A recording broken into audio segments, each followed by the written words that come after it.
So, accommodation bill.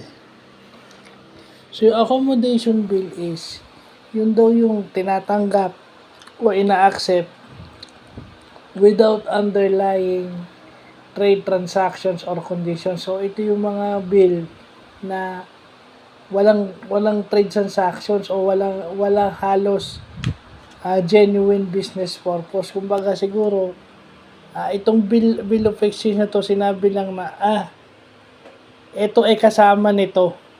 Parang attached document lang siya, or parang itong document, itong bill na to, bill of exchange na to is kasama nitong specific something na to. So, yun lang yung nakalagay sa kanya. Kaya nga, accommodation bill. Yun daw yung walang genuine of business purpose. Basta, bill lang siya nakasama nung isa. So, yan. Mabutit na lalaman natin yan. Kasi pag nakakita tayo ng ganyan, may mga at least aware na tayo.